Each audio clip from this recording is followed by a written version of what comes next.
السلام عليكم ورحمة الله وبركاته. الحمد لله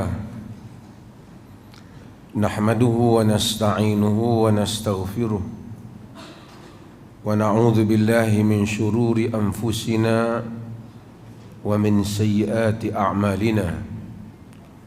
من يهده الله فلا مضل له ومن يضلل فلا هادي له. أشهد أن لا إله إلا الله وحده لا شريك له وأشهد أن محمدا عبده ورسوله. أما بعد. Hadirin dan hadirat yang dirahmati Allah, alhamdulillah kita sambung semula kuliah kita ini. Walaupun hari ini saya agak banyak kerja sikit, daripada pagi sampai tengah hari, petang ada Universiti Prince Songkla daripada Thailand datang untuk dengan KUIPS. Kemudian ada Badan Zakat Nigeria, Afrika datang berbincang. Cuma saya rasa tertarik sikit sebab saya lama tak sebut nama Syekh Osman Fodio, yang merupakan Osman Fodio yang merupakan tokoh. Osman Fodio ni adalah tokoh reform pembaharuan di Afrika, di Nigeria. Dia melakukan gerakan pembaharuan dan juga menghadapi kemungkaran pada zamannya. Cuma zaman ini, saya sebut pada mereka tadi, yang menjadi masalah kepada zaman ini, mereka tadi itu antara pengikut, dia dah tak ada dah, lama dah ada dulu. Oleh kerana kita ni suasana kita ni terlalu dipengaruhi oleh media dan penguasaan barat, sehingga kita takut untuk menyebut nama-nama tokoh-tokoh Islam yang besar. Takut nanti orang kata kita teroris, ataupun takut kita dituduh sebagai terpengaruh dengan idea jihad dan seumpamanya. Sedangkan macam Osman Fodio, dia berjihad menghadapi penjajahan pada zaman dia di Afrika. Hari ini ramai tokoh-tokoh orang tak mau sebut. Nanti dia anggap tidak serasi dengan barat. Bukan saja takut pada barat, bahkan takut kepada negara-negara orang Islam sendiri, yang mungkin rasa dengan menyebut nama-nama itu akan menjadi masalah. Saya sebut pada kuliah yang lepas, saya tulis sedikit bahawasanya duka cita Dr. Qaradawi apabila meninggal, diharamkan bukan saja ucap takziah pun tak boleh di Mesir. Tak boleh sembahyang gaib dia pun tak boleh. Saya kata duka cita Mesir dan beberapa negara buat yang demikian. Duta Mesir di Malaysia komplain pasal mufti Perlis kata kat Mesir. Dia kata tak patutlah seorang mufti kata kat Mesir. Tapi apa yang saya kata itu benar. Memang pun ada arahan tak boleh. Ulama-ulama di Mesir tak berani mengucapkan. Al-Azhar tak berani mengucapkan. Tambah tokoh-tokohnya, mufti-mufti memang tak berani ucap kepada Qaradawi. Ucapan takziah pun tak berani. Padahal Muslim meninggal. Sebelum itu mati tokoh di barat, semua orang ucapkan. Bahkan kadang-kala dalam dunia Islam, orang-orang Islam itu sendiri yang mencetuskan pemusuhan sesama Muslim sebagai satu senjata yang digunakan supaya orang lain mengutuk sesama Muslim. Saya buat contoh dahulu. Bila kita buat contoh, dia kata tengok, perlih perlu Wahabi. Saya kata perlih tak ada. Muqarrar perlih. Baca buku Muhammad Abdul Wahab, tidak ada. Tidak ada kita kata mana-mana dalam fatwa kita merujuk kepada bukunya ataupun merujuk kepada pandangan fiqhnya, tak ada. Tetapi menuduh satu orang tokoh dengan tuduhan yang tidak benar adalah tidak wajar. Contohnya Muhammad Abdul Wahab menggalakkan jihad berperang sesama Islam ataupun jihad memerangi musuh Islam, memerangi orang bukan Islam. Dalam ensiklopedia Muslim World, Al Esposito, dia tulis tentang Muhammad Abdul Wahab. Dia kata yang menarik, dalam buku Muhammad bin Abdul Wahab tidak ada satu bab pun tentang jihad. Tak ada. Mungkin dia tak sempat tulis ke apa ke, tak ada. Dia cerita bab tauhid, bab tentang solat, bab tentang bid'ah, tentu ada. Tapi dia tak ada bab tentang jihad. Tapi bila orang jihad ni, ini semua idea Muhammad Abdul Wahab. Tapi kalau kita kata Muhammad Abdul Wahab tak pernah tulis bab jihad, jadi entah Wahabi lah. Aku bagi tahu fakta. Satu orang dituduh mencuri. Kita kata dia tak mencuri. Jadi hang sokong pencuri lah. Macam tu punya mangkuk tu ada. Kan? Jadi dunia Islam, kenapa ni kadang-kadang berkelahi saja nak cari pasal. Kerana apa? Kerana kepentingan kumpulan, kepentingan aliran, bukan kerana kepentingan agama. Ini berlaku sejak dulu sampai sekarang dalam berbagai-bagai agama. Bukan agama Islam saja, Kristian, Yahudi menghadapi masalah yang sama. Kita kembali pada hadis kita. Tentang hadis yang berikutnya masih lagi dalam kitab salat, tentang bab salat, bab sifatus salat, bab sifat salat. An Wa'il bin Hujr radhiyallahu anhu anna Nabiy sallallahu alaihi wasallam kana idza raka'a farraja baina asabi'ihi wa idza sajada dhamma asabi'ahu. Rawahu al-Hakim. Diriwayatkan oleh Hakim. Disebut di sini, diriwayatkan oleh Hakim, tetapi kalau kita lihat kepada matan ini, ialah matan ini matan yang dikeluarkan oleh Ibn Hibban, Ibn Khuzaimah dan Al-Hakim ada, tapi menghampiri matan ini. Wallahu ta'ala alam. Jika Al-Hafiz Ibn Hajar menyebut rawahu Ibn Hibban, mungkin lebih tepat dengan dia menyebut juga wal Hakim semua, kerana lafaz ini ialah lafaz Ibn Hibban. Tapi tak apa, alim dia, muhafiz, dia menulis daripada ingatannya. Kadang-kadang berlaku hal-hal seperti itu. Kalau kita nak ingat macam dia, kita tak mampu. Tapi dah kita baca, kita boleh buat perbandingan. Hadis ni Wa'il bin Hujur, sebelum saya nak bincang tentang hadis ni sikit bagi orang yang, hadis ni diriwayatkan oleh Hakim. Al-Hakim, dia kata Hakim meriwayatkan hadis yang hampir begini, sekurang-kurang 2 tempat di dalam Al-Mustadrak. Al-Mustadrak ialah kitab Al-Hakim tulis. Dia memasukkan hadis-hadis yang dia nilai sebagai memenuhi syarat Bukhari dan Muslim, ataupun Bukhari ataupun Muslim, yang tak ada di dalam kitab sahih itu, 2 kitab sahih itu. Jadi dia buat Al-Mustadrak. Jadi dia masukkan hadis-hadis, antaranya hadis ini 2 tempat dia masukkan. Cumanya para ulama hadis, apabila Al-Hakim memasukkan, ulama hadis nilai hadis ni, dan mereka ada beberapa isu dalam hadis ni, tapi kesimpulan hadis ni, kita simpulkan hadis ni sebagai hadis yang sahih. Cuma isunya ialah dalam riwayat hadis ini ialah adanya Husain bin Bashir. Husain bin Bashir, kepada kedua-dua sanad adalah Husain bin Bashir, dan sanad yang kedua Husain bin Bashir, Husain bin Bashir daripada Asim bin Kulayb. Husain bin Bashir dia mudallis. Dia tidak dhaif tapi dia mudallis. Mudallis ni dia ada record, dia skip nama rawi. Kalau satu orang tu skip nama rawi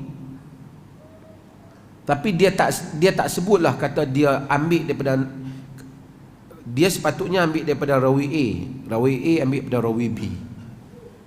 Tapi dia tak mau mention nama rawi A tu, dia terus mention nama rawi B.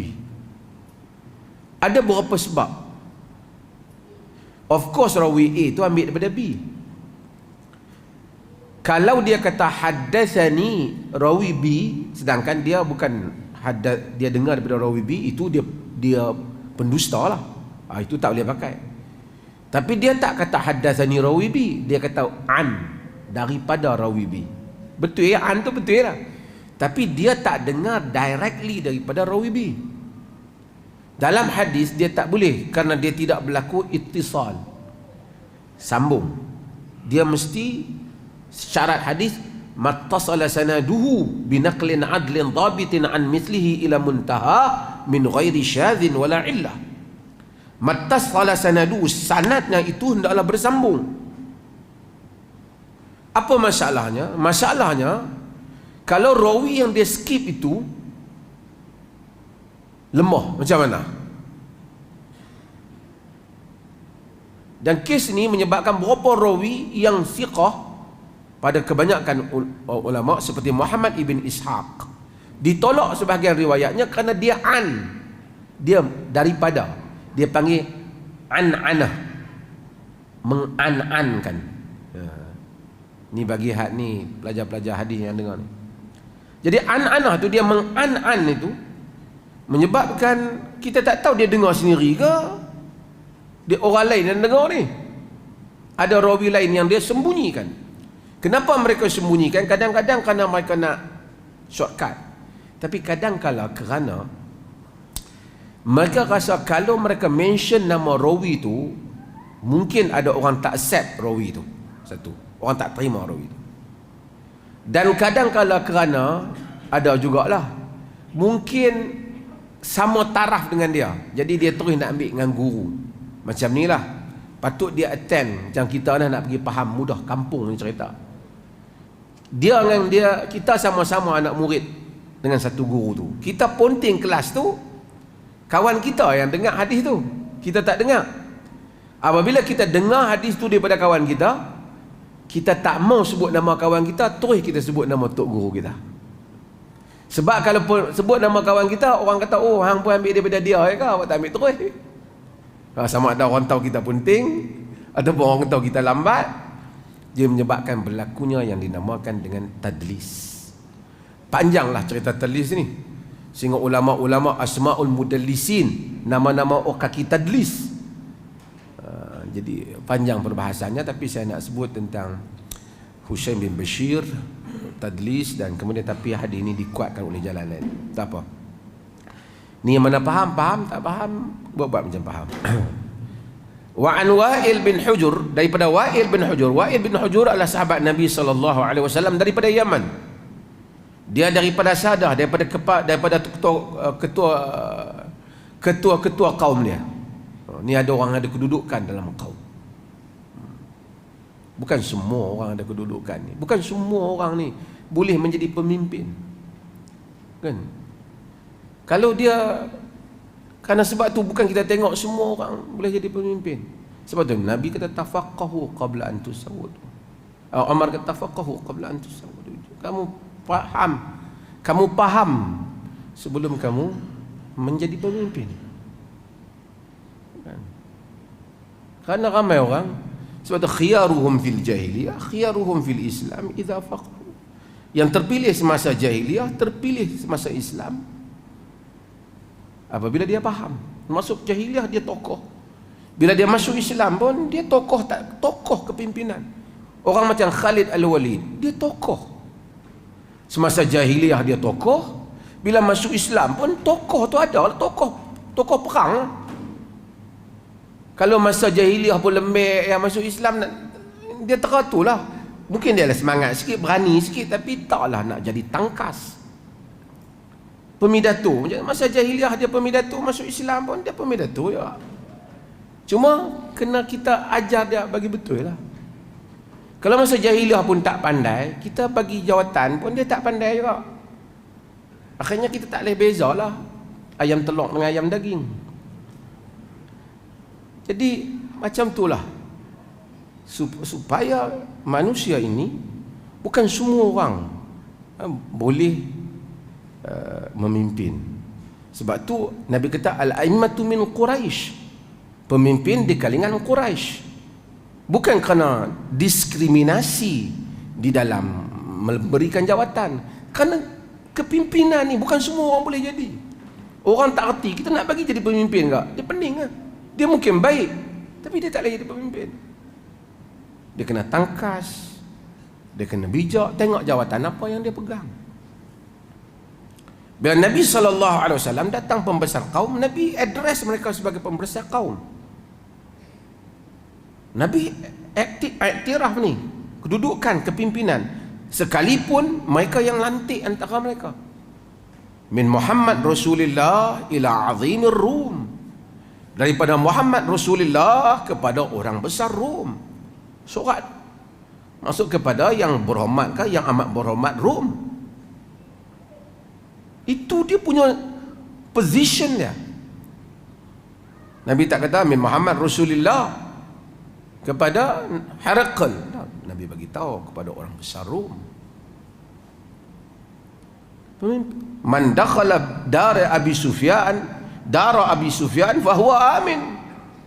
Siapa yang masuk ke rumah Abu Sufyan, dia selamat. Sebab man dakhala Masjidil Haram fa huwa amin, wa man dakhala dar Abi Sufyan fa huwa amin. Siapa masuk ke Masjidil Haram, dia selamat. Siapa masuk ke rumah Abu Sufyan, dia selamat. Abu Sufyan baru je masuk Islam, tapi dia pembesar Mekah. Rekod Abu Sufyan memang teruk. Dulu perangan Nabi, berapa siri peperangan. Tapi bila dia dah terima Islam, kedudukan dia, orang Mekah iktiraf dia, Nabi sebut nama dia. Kerana manusia diuruskan demikian. Soal hubungan dengan Allah, satu cerita yang lain. Ini pengurusan antara manusia. Wa'il bin Hujur daripada Yaman, dia kata anna Nabi sallallahu alaihi wasallam, bahawa Nabi sallallahu alaihi wasallam kana idza raka'a farraja baina asabi'ihi. Nabi itu apabila rokok merenggangkan jari-jarinya, antara jari-jarinya. Maksudnya ketika tangan jari-jari Nabi yang letak di lutut itu, Nabi tak macam ni, tetapi merenggangkan jari. Kita tak cekup lutut tu, cekup tak cukup, rapatkan jari. Sebaliknya apa? Merenggangkan jari ketika bila? Ketika rokok. Wa idza sajada, dan apabila baginda sujud, dhamma asabi'ahu, baginda merapatkan jari-jarinya. Maksud bila sujud, jari-jari ni rapat. Rokok macam ni, sujud ia rapat jari-jari. Kerana dalam riwayat-riwayat lain menunjukkan kerana dia lurus semua jari itu menghadap ke arah kiblat. Menghadap ke arah kiblat. Dan itu adalah sifat kepada solat Nabi sallallahu alaihi wasallam yang disebut di dalam hadis ni. Cuba kita tengok sifat salat dalam agama. Sampai jari hak duduk di lutut tu pun sahabat perhati tengok macam mana.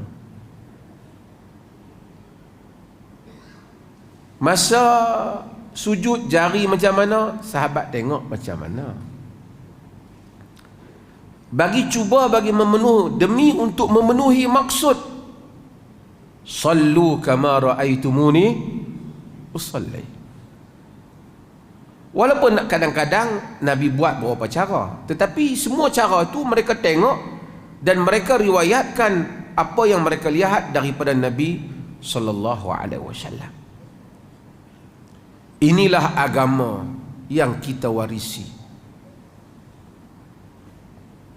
Tanya orang Buddha, macam mana Buddha semayang? Dia tak tahu. Bahkan tak ada sanad yang bersambung pun. Buku yang bersambung pun di atas cerita demi cerita. Siapa rawinya secara bersambung sanad, sehingga kita tahu rawi itu tidak berbohong, tidak lupa, tidak tersilap, tidak ada nama yang dimasuk di celahan itu yang memasukkan maklumat yang tidak benar. Tidak ada.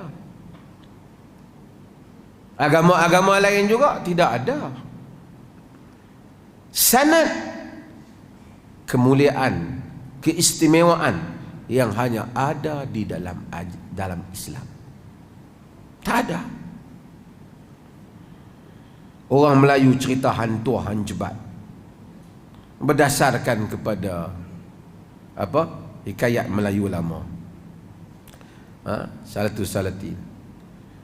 Buku sejarah Melayu. Itu sahaja. Tak ada sanad, tak tahu siapa pun penulis dia. Dia tu latar belakang apa? Ada nama saja. Benarkah? Karena dia saja yang cerita, kita terima dia saja. Mungkin dia bohong, mungkin dia exaggerate, mungkin dia tokok tambah cerita tu, tapi tak ada siapa nak boleh counter. Tidak ada rawi, tidak ada apa, hanya ada buku yang ditulis yang orang pun tak tahu dia ni siapa, latar belakangnya. Ada naskah lain yang diketemui di Portugis. Rupanya hantuah ni lain pula riwayat dia, lain pula watak dia. Sebahagian tu nampak macam Melayu, yang sana nampak macam dia berketurunan India, kan? Kita mungkin sangka dia orang utara pasal dia hang. Tapi maksudnya pun begitu orang percaya.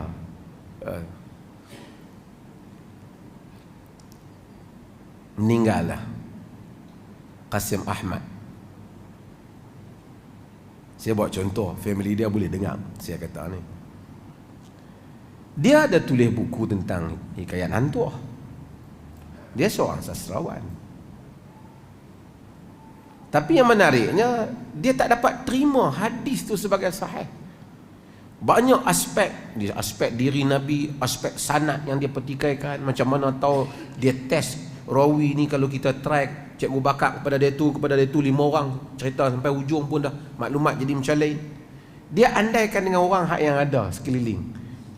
Dia tak tahu macam mana ahli hadis membedakan riwayat, menapis, membedakan, membuat perbandingan bagi ungkapan dan teks sehingga nak buat kesimpulan. Tapi cerita hantuah tu dia terima pula. Hadis tu dia payah nak terima. Tak apa. Saya nak ceritanya ialah demikian Islam yang tuan-tuan warisi ini, yang kita warisi ini, bukan satu orang ustaz sandak di dinding. Nabi kita ni dia buat macam ni. Kita tanya macam mana ustaz, tak tahu. Tak tahulah. Tok guru saya mimpi. Dia tak boleh. Ini satu ilmu yang ada disiplin dia. Bagi mengetahui daripada mana hari pada Nabi buat, ia dilihat oleh sahabat, diriwayatkan tabi'in daripada sahabat, diriwayatkan tabi'in daripada tabi'in, diriwayatkan oleh rawi seterusnya dan rawi seterusnya sehingga sampai kepada pengumpul hadis. Dan kemudian orang yang mengambil hadis menilai bagi setiap perawi itu, bukan saja menilai kesalehannya, bukan dia semayang banyak, dahi dia hitam, dia solat banyak, sedekah banyak, tak. Dinukilkan oleh rawi mattasala sanaduhu binaqlin adlin thabit, yang dinakalkan oleh rawi yang adil dan dhabit, maksudnya keupayaan menjaga maklumat di sudut ingatannya, tulisannya terjaga, telah dibuktikan dia tak keliru pada akhir hayatnya, telah dibuktikan dia riwayat kepada berapa orang ambil daripada dia bunyi yang sama, anak murid yang belajar sama dengan dia riwayat benda yang sama, tak orang lain dengar macam lain, dia cerita macam lain. Semua sudut itu diuji sehingga disimpulkan fulan berhak untuk meriwayatkan hadis.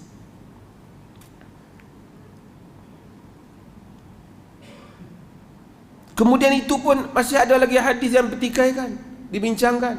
Bila dia macam tadi, daripada Kenapa tak kata telah mengkhabarkan kepada kami, telah menghadiskan kepada kami? Sedangkan dia ada rekod, dia daripada orang lain rupanya dia tak jumpa. Dipertikaikan, dibincangkan.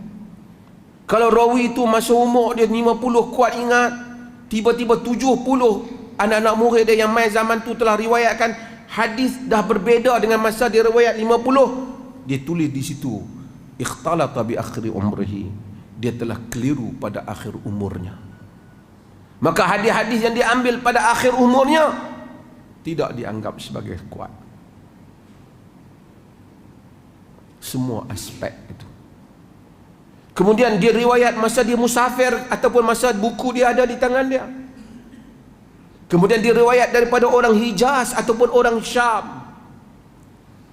Semua aspek itu ahli hadis bahaskan, menjadi kutub khanah yang besar. Sebab tu saya kata, kalau special beral masuk kursus hadis, pandai dah dalam nak menyiasat. Karena ahli hadis, hadis yang diriwayatkan 1400 tahun dulu, mereka masih trace berapa perkataan Nabi yang mana bukan perkataan Nabi di dalam rangkap yang sama. Of course, manusia sebagian apa-apa enjin, mesin ataupun metodologi memang mungkin terdedah kepada, bila kita apply mungkin ada silap, tapi prinsipnya betul. Apply tu mungkinlah kadang-kadang bila apply rawi ni kita sangka dia sahih, orang lain kata no dia tak sahih. Kalau kata, bahkan ahli hadis membincangkan rawi yang namanya sama, takut keliru. Kerana ada nama sama, hak seorang dhaif, hak seorang siqah. Arab nama sama, kan? Tu saya selalu kata, gelaran, kunyah banyak sama. Ataci agama tu hak domain Malaysia ni. Kan? Hak domain Malaysia daripada dulu semua nama Abdul Rahman, hak Saudi. Cuba tengok. Abdul Rahman Atullah, Abdul Rahman Bulaihi, semua Abdul Rahman, semua Abdul Rahman. Nama sama, dan bin sama, rupanya gelaran berbeza.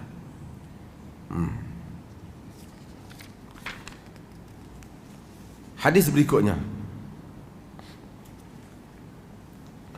Wa an Aisyah radhiyallahu anha qalat ra'aitu Rasulullah sallallahu alaihi wasallam yusalli mutarabbi'a, rawahu an-Nasa'i wa sahih Ibn Khuzaimah.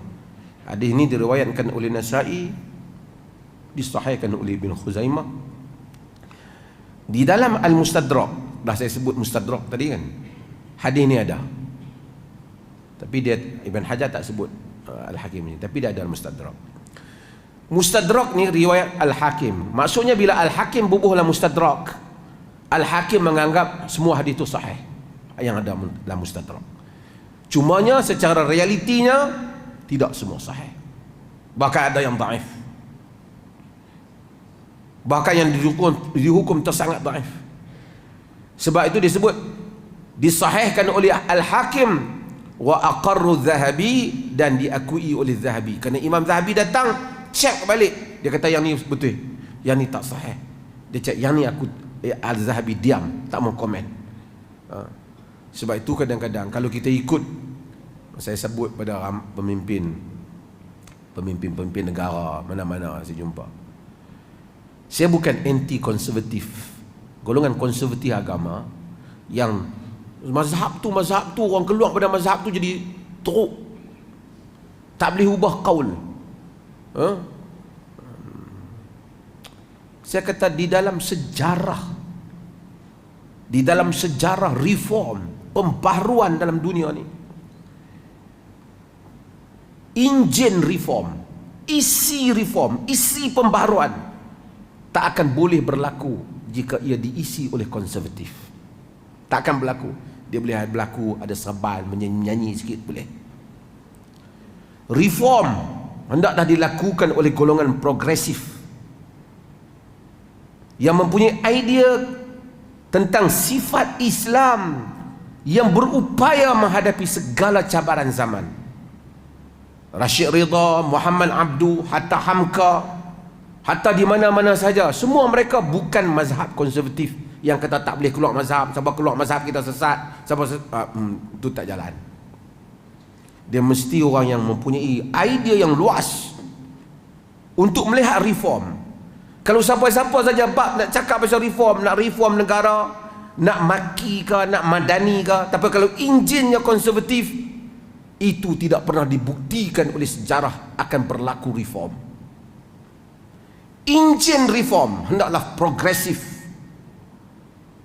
Kalau setakat nak cerita Asy'ariyah Maturidiyah, nak cari siapa tak Asy'ariyah Maturidiyah, kita tak boleh pi kawan dengan dia. Itu tak payah. Kalau nak buktikan reform, buktikan wilayah persekutuan, negeri yang berkuasa padanya kerajaan persekutuan, itu direformkan. Ini Norman Ali Khan pun tak boleh, tokoh ni pun tak boleh, dulu siapa nak masuk ni pun tak boleh. Apa punya madani? Saya tahulah bukan kerajaan sekarang yang punca, tapi kena ubah siapa yang menguasai urusan agama dalam tempat-tempat yang sepenuhnya seperti itu. Buktikan progresifnya kerajaan dengan bersedia menerima pelbagaian idea dalam sebuah negara yang diangkat sebagai civil society ataupun negara yang madani, yang kuat masyarakatnya.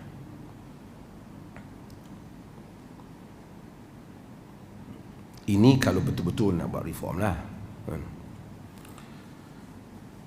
Aisyah radhiyallahu anha, balik hadis balik. Aisyah radhiyallahu anha kata, hadis ni riwayat Nasa'i dan disahihkan Ibn Khuzaimah. Nasa'i orang macam rasa macam Nasi mendhaifkannya, tapi sebenarnya hadis ni sahih. Kata Aisyah, ra'aitu Rasulullah sallallahu alaihi wasallam, aku melihat Rasulullah sallallahu alaihi wasallam yusalli mutarabbi'an, salat dalam keadaan bersila. Dia terjemah apa tuan-tuan? Bersila.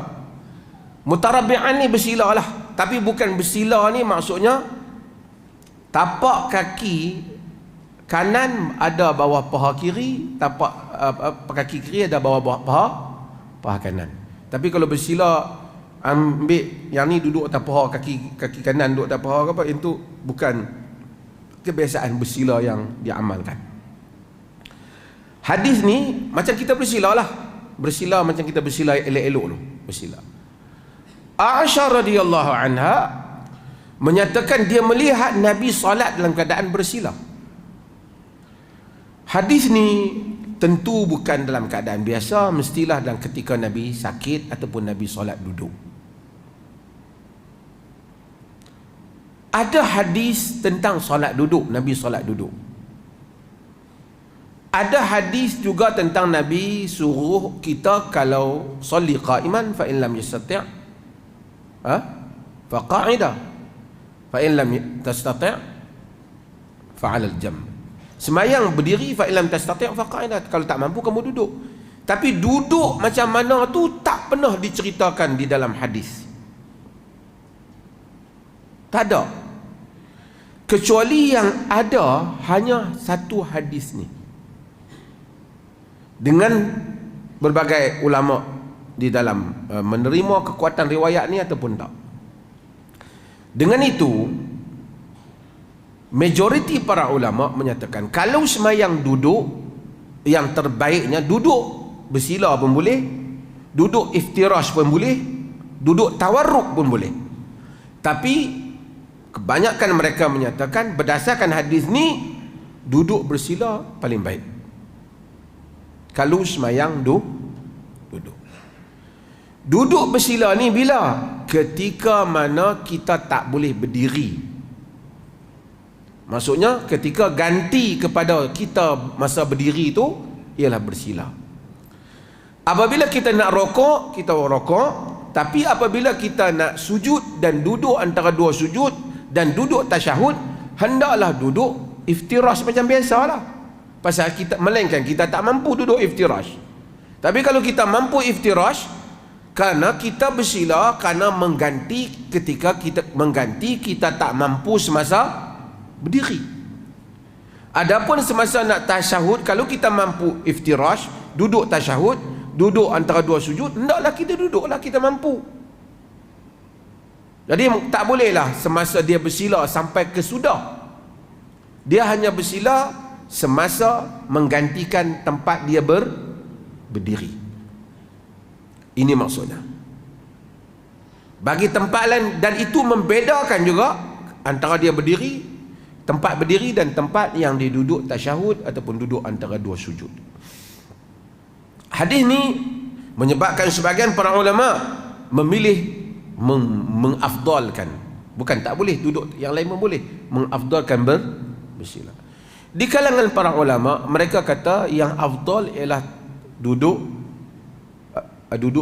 iftirash, duduk macam kita duduk tahiyat awal ataupun antara dua sujud itu, kerana kata mereka itulah duduk yang paling banyak ibadat di dalam ibadat. Khilaf di kalangan mereka, tetapi hadis ni adalah hadis yang menyokong untuk kita duduk secara bersila bagi mereka yang tidak mampu. Hadirin dan hadirat yang dirahmati Allah, saya nak sebut beberapa hal. Tuan-tuan bila tengok sifat kepada salat, tengok pada agama kita, dia ada ritual, ada pergerakan yang mana kita kadang-kadang kita tak tahu, kita follow Nabi SAW. Sebagian ulama kata, bertanya, kenapa bersila? Mereka dah ada hadis macam ni. Aisyah kata dia tengok Nabi bersila.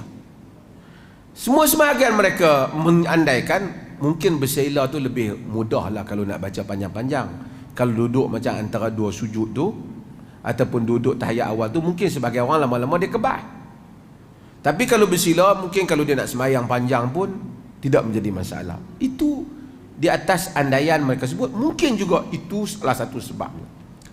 Tapi sebabnya yang jelas ialah kenapa sebahagian mereka mengafdalkan bersila ini, mutarabbi'an ini, ialah kerana Nabi SAW diriwayatkan daripada baginda demikian. Agama demikian. Dalam hal ihwal ibadah, kita tengok Nabi buat, kita buat. Walaupun kadang-kala kita tak faham sebabnya. Itu dinamakan ritual, dinamakan cara ibadat. Dan agama lain juga demikian. Sebab itu amalan agama lain yang mempunyai simbolik kepada agama dia, tuang air ke, masak nasi ke, bakar api ke, kita tak boleh kata alah saja-saja syok-syok agama dia buat, dia niatlah kita saja buat. Tak boleh. Dia diharamkan kerana dia mempunyai perlambangan ibadah dia. Ini adalah ibadah kita. Dan kita tidak, ini kita nak kena fahamkan kepada rakyat Malaysia ini, kepada orang bukan Islam, kepada pemimpin-pemimpin orang Islam juga. Don't worry, jangan takut. Baru ni di Perlis 2-3 hari lepas kita buat seminar fiqh berinteraksi dengan non-Muslim.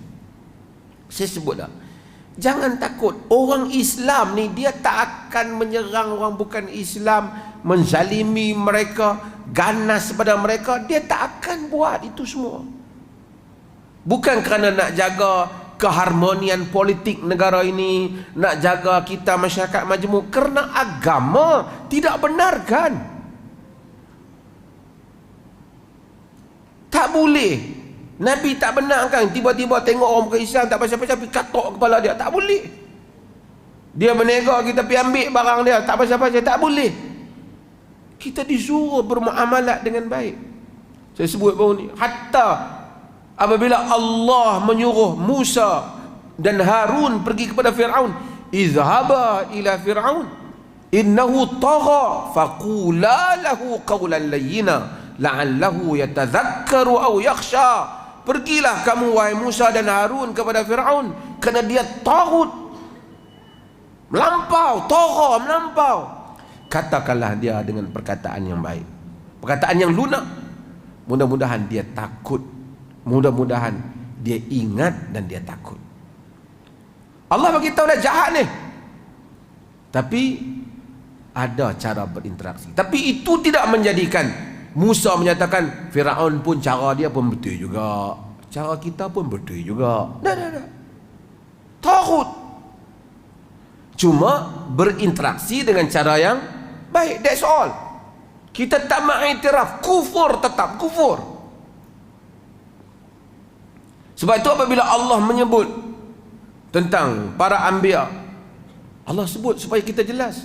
Allah sebut dalam surah Baqarah, qulu amanna billah wa ma unzila ilaina wa ma unzila ila Ibrahim wa Ismail wa Ishaq wa Yaqub wal asbab wa ma utiya Musa wa Isa wa ma utiya an-nabiyyuna min rabbihim la nufarriqu baina ahadin minhum wa nahnu lahu muslimun fa in amanu bimithli ma amantum bihi faqad ihtadaw wa in tawallaw fa innama hum fi shiqaq fasayakfikahumullah wa huwas samiul alim.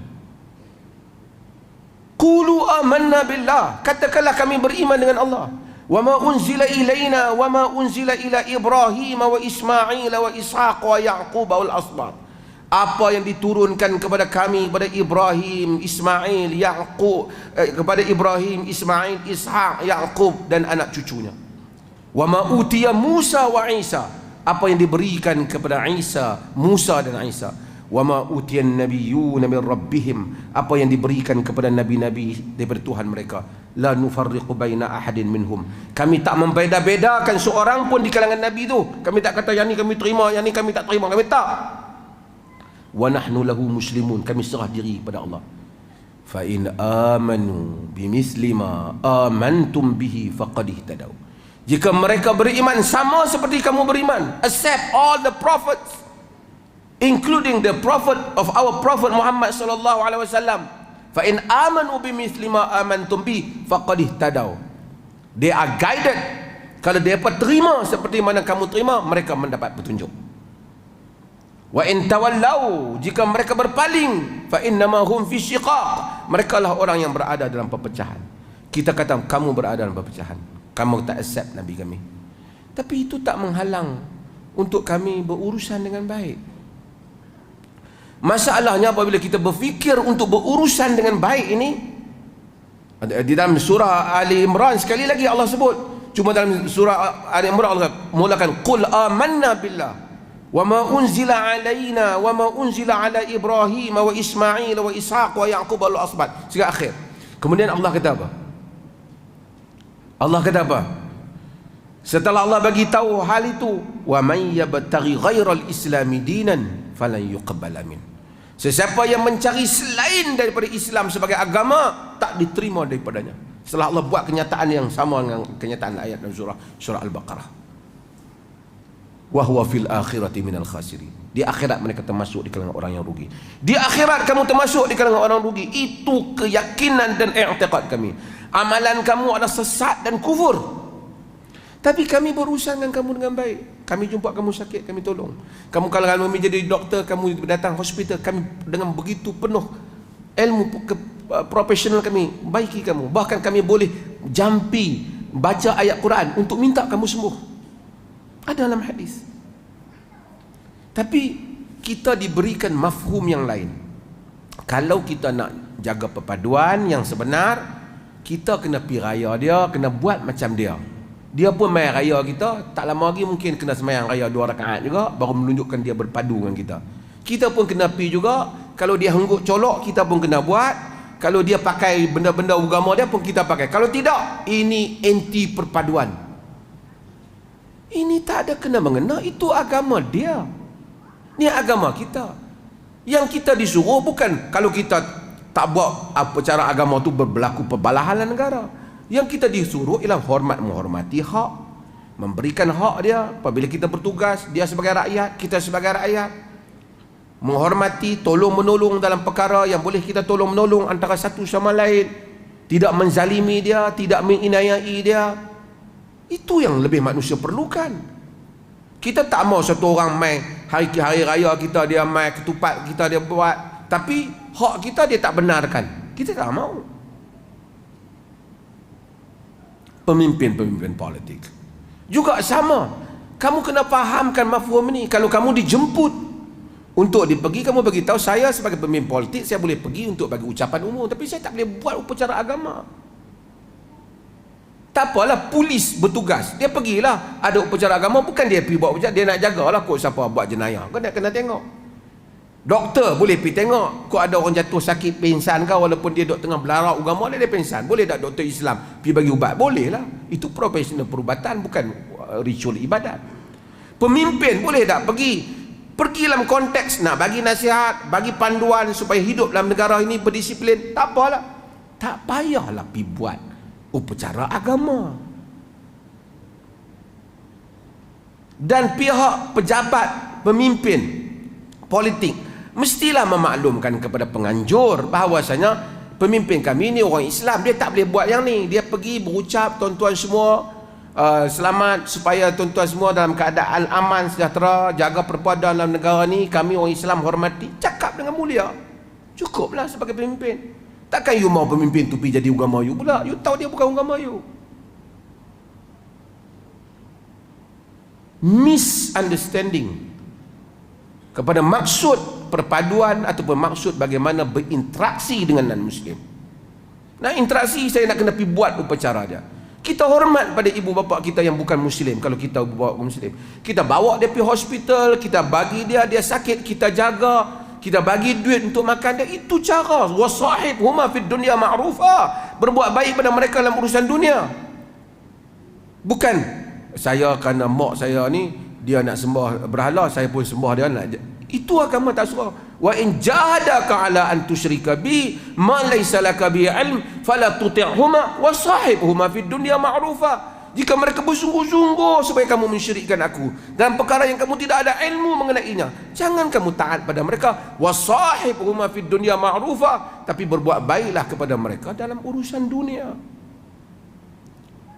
Islam dia datang memberikan kepahaman yang betul dan tindakan yang betul. Manusia dia nak ini semua decoration, hiasan, kosmetik yang tidak memberi apa-apa makna. Tapi Islam pergi kepada usul kebaikan manusia, hubungan yang baik.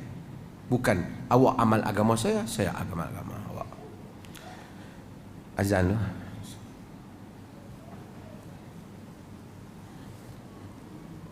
Siapa ada soalan boleh masuk.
Saya jawab beberapa soalan ni. Pertama, berhubung soalan di Perlis tidak diamalkan tahlil setelah kematian. Ini telah menghalang anak untuk berbuat baik kepada ibu bapa yang meninggal ataupun mayat yang meninggal. Apa penyelesaiannya?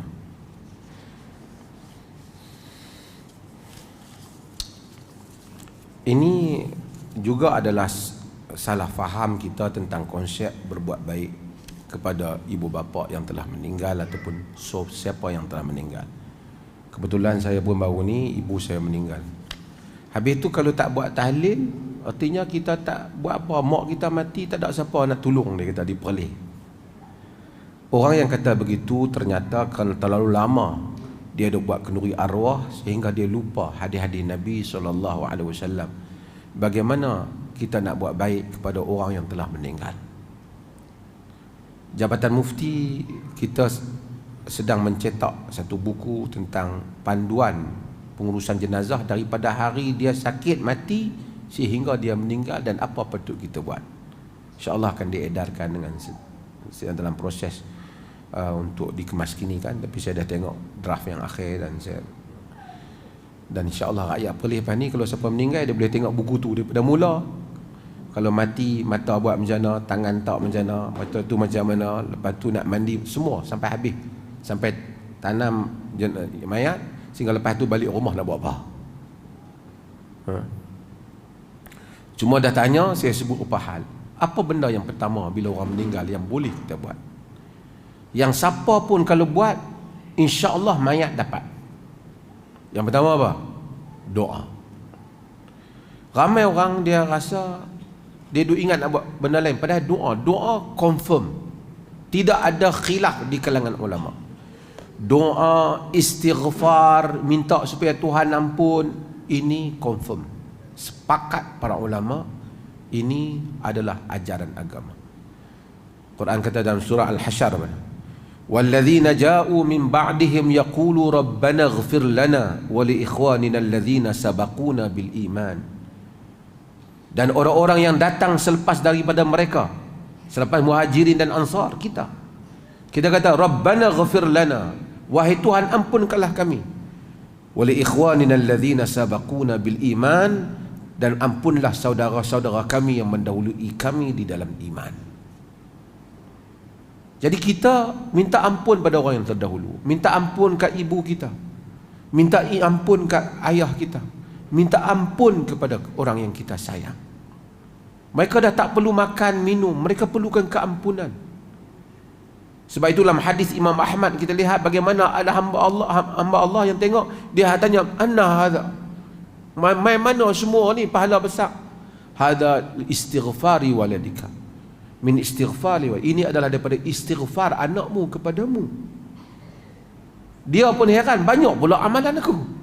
Dia kata bukan, ni Allah kata ni istighfar anak kau pada engkau. Besarnya istighfar. Kan? Kemudian termasuk dalam doa tu semayang jenazah lah masa kita semayang.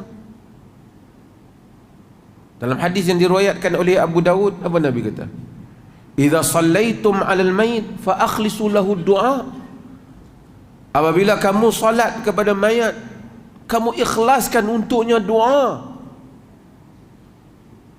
Kadang ramai doa kan dia Allah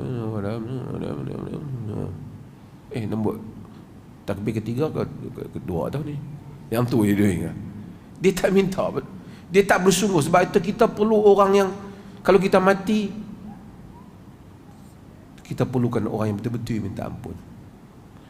Saya tak ada jasa kat tuan-tuan, tapi tuan-tuan ada juga main mengaji kat saya. Kalau ada manfaat, kalau saya mati, tuan-tuan kena solat jenazah dan doa untuk saya. Karena itu yang kita perlu. Fa akhlisu lahu du'a, ikhlaskan untuknya doa. Lain apa lagi kita boleh buat? Kalau mak kita ada hutang haji, ayah kita ada hutang haji, saudara kita ada hutang haji, satu orang dia lambai labbaika an Syubramah. Nabi kata man Syubramah. Dia haji, dia kata labbaik, dia nak niat haji tu, dia kata untuk Syubramah. Nabi kata Syubramah siapa? Sebagian riwayat kata akhi, sebagian riwayat kata qaribun li, saudaraku atau adik-beradik aku. Nabi tak hajat an nafsik, kau dah haji untuk dirimu? Dia kata belum. Nabi tak hujja an nafsik summa an Syubramah, ataupun ij'al hadhihi li nafsika summa an Syubramah, summa hujja an Syubramah. Jadikan haji ini untuk dirimu, kemudian untuk Syubramah. Yang ni kita boleh. Dan wanita datang tanya tamak dia, Nabi kata haji anha, Nabi kata buat haji untuk dia, boleh. Ataupun puasa, mak kita puasa tak habis, ayah kita puasa tak habis. Satu orang datang kepada Nabi sallallahu alaihi wasallam, kata ummi matat wa alaiha as-saum. Wahai Rasulullah, ibu saya mati, dia ada tanggung puasa. Afa aqdihu laha anha, afa aqdihu anha, bolehkah aku qadakan untuk dia? Aku qadakan untuk mak aku. Nabi tak kata boleh. Nabi kata apa? Lau kana ala ummika dain akunta qadiyahu anha. Kalau mak kau ada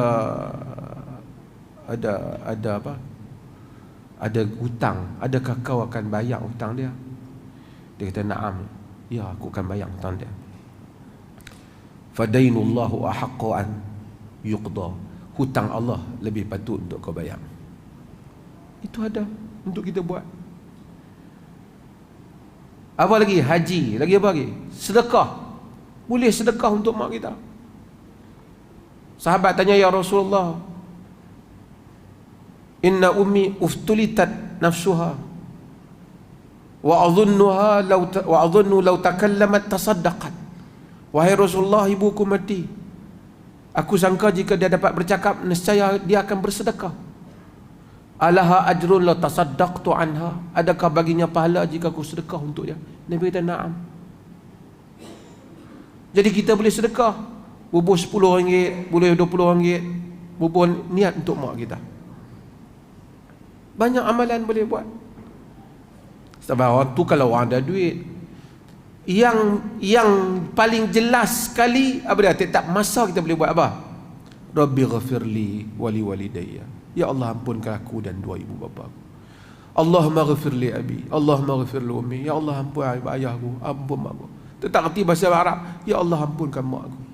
Sujud lepas sembahyang, tengah malam, tasyahud, semua boleh untuk doa pada mereka agar Allah ampun. Kadang-kadang kita ni mungkin awal kita ingat, lama kita lupa. Tapi kalau betul, itulah yang boleh kita minta. Dan setiap waktu, dan dia menunggu istighfar kita untuk dia.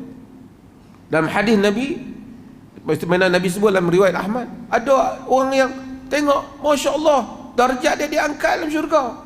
Min anna hadha, daripada mana benda ni? Dia kata hadha min istighfari waladika, daripada istighfar anakmu. Lagi apa lagi yang boleh buat? Ada babnya ulama khilaf. Cuma majoriti ulama kata boleh sampai, iaitulah bacaan Al-Quran. Tapi bukan baca Quran kerana nak makan bihun ataupun nasi kuning. Kita baca Quran, lepas kita baca Quran, kita kata, ya Allah, jika ada pahala berilah pada ibuku ataupun makku atau ayahku. Jumhur ulama menyatakan jika Allah terima, sampailah pahala tu. Kalau Allah tak terima pun, pahala tu duduk ada agak kita. Syekhul Islam Ibn Taymiyah rahimahullah, dia kata semua ibadat badaniah ni, baca Quran, salat, puasa, zikir, yang kita minta supaya Allah sampaikan kepada orang yang mati, boleh disampaikan. Macam mana dengan ibadat maliyah, duit yang kita bagi, sedekah, wakaf yang kita buat, kita wakaf untuk mak kita. Semua amalan ni banyak yang boleh. Mai satu orang kadang-kadang dia heran, dia perlih kesialan mati tak boleh buat apa lah. Hadis, amalan dalam hadis punya banyak. Yang tahlil makan roti mayat juga yang orang cari. Tak apalah, soalan tu saya terima lah, tapi saja. Tak mengusik, tak dia kerja lah.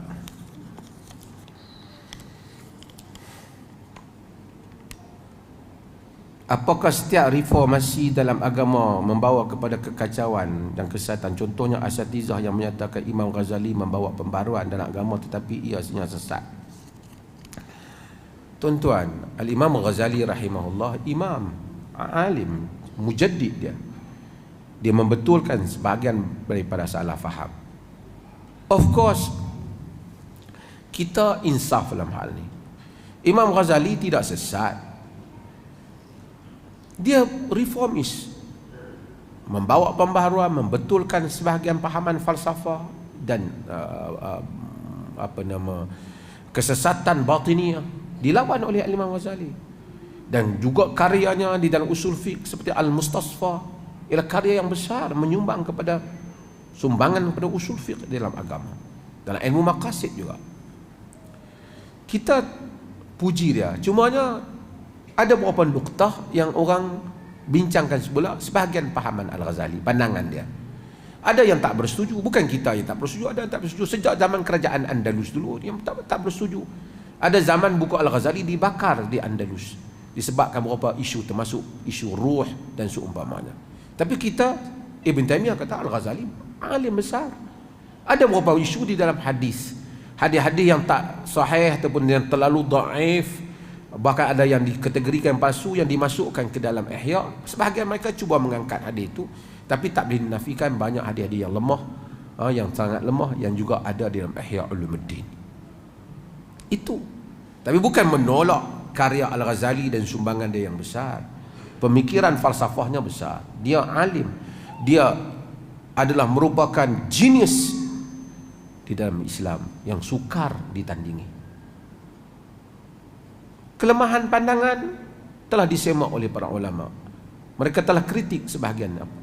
An-Nawawi sendiri, Imam Nawawi dalam mazhab Syafi'i, dalam fatwa Al-Imam An-Nawawi kita lihat, dia juga mengkritik Al-Imam Ghazali tentang salat al-raghaib. Jangan kamu heran jika apa yang ada dalam Qutul Qulub dan Ihya Ulumuddin, dia kata itu tidak sahih. Bahkan An-Nawawi begitu keras mengutuk orang yang membawa riwayat itu. Tapi tak apalah, sumbangan. Saya teringat satu orang, dan ini bukan hari ini kita sebut, 10-20 tahun dulu. Boleh baca artikel kita konsisten memuji Imam Ghazali tetapi mengkritik pada beberapa nuktah yang ulama dulu kritik, khususnya tentang hadis. Bukan kita kritikan ulama. Al-Imam Az-Zahabi rahimahullah dalam Syiar A'lam An-Nubala, dia menyebut wal Ghazaliyu alimul kabir. Wa Ghazali alimun kabir, alim besar. Walaysa min syartil alim alla yukhti. Bukanlah syarat orang alim untuk dia tak silap. Kemudian dia mengemukakan kesilapan-kesilapan. Itu kritikannya. Kita Al-Imam Ghazali rahimahullah ta'ala, imamun jalil. Ada orang hantar ke saya, dia kata dia kata ustaz dia kata geng-geng tu duk kutu Imam Ghazali, kata bodoh, sesat. Dia punya geram, dia kata. Tapi dia buat kerja untuk dia nak buktikan. Dia cari ceramah-ceramah saya apa semua ustaz-ustaz kita ni. Dia kata dia tak jumpa pula. Dia jumpa kita puji, cuma kita kritik. Tu dia tanya heran, daripada mana benda ni? Saya kata hang pergi tanya ustaz hang lah. Ini adalah masalah golongan agama. Apabila mereka berbeza, mereka tak insaf, mereka berbohong. Macam orang kata, puak-puak tu kata Imam Syafi'i bodoh. Dia pun cari, budak-budak muda sekarang ni alhamdulillah sebagian nak cari tak mana bodoh ni. Tak ada pula. Semua sebut Imam Syafi'i rahimahullah, Imam Syafi'i. Dia kata, lepas tu jumpa ustaz dia. Tak ada pun depa puji ya. Ada, cuma depa tak mahabak dengan ceramah. Sama-sama depa ada kutu. Punya mangkak.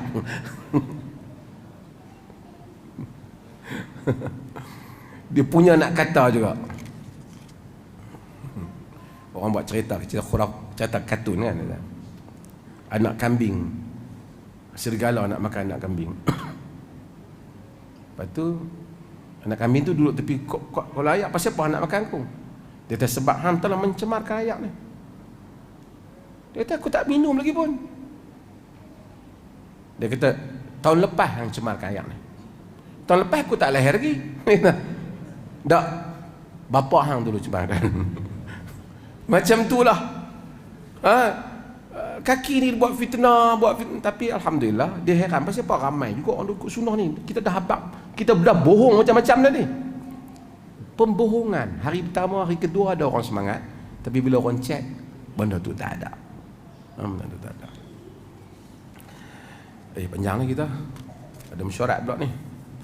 Sebelum kita mesyuarat, kita ada satu benda. Kita buat mesyuarat agung tahun ni lah.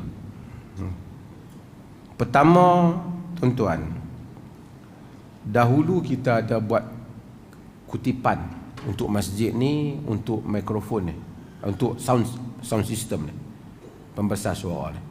Pembesar suara ni masih lagi duk test. Sebagian orang dia buat terkejut, dia duk habaq kata depa ni pembesar suara ni penyeleweng apa. Ni semua JKR-nya. Makna apa? Kod dia habaq, kod kita pergi ambil projek ke, pergi bagi kat kawan kita ke apa, ni JKR-nya. Makna. Okey. Dulu kita collect ada RM41,958.10 masih ada di tabung kita. Duit ni dah ada kat kita. Kita bercadang untuk buat satu projek lain. Pasal sound system kita dah ada dah. Dah dapat, kita dapat daripada pihak JKR. Bila kita dapat, kita ingin ambil duit ni untuk buat satu benda lagi yang Masjid Alwi perlukan, iaitulah untuk tandas wanita. Tandas wanita tak bermakna elok, kita nak buat. Jadi kepada sesiapa yang menyumbang kepada PA system ni, itu kalau dia redha, kira kita akan guna duit ni.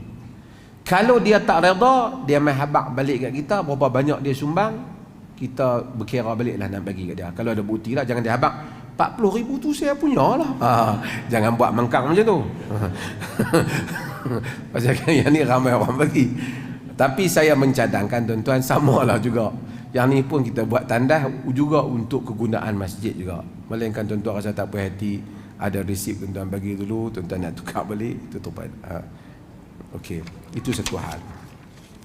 Kemudian untuk orang di luar Perlis dan dalam Perlis juga, tabung dana pembangunan Masjid Alwi, tuan-tuan boleh tengok ada cek yang kita ni, boleh QR duit now atau QR Taib Pay, tuan-tuan boleh bayar untuk menyumbang ke arah pembangunan Masjid Alwi ni.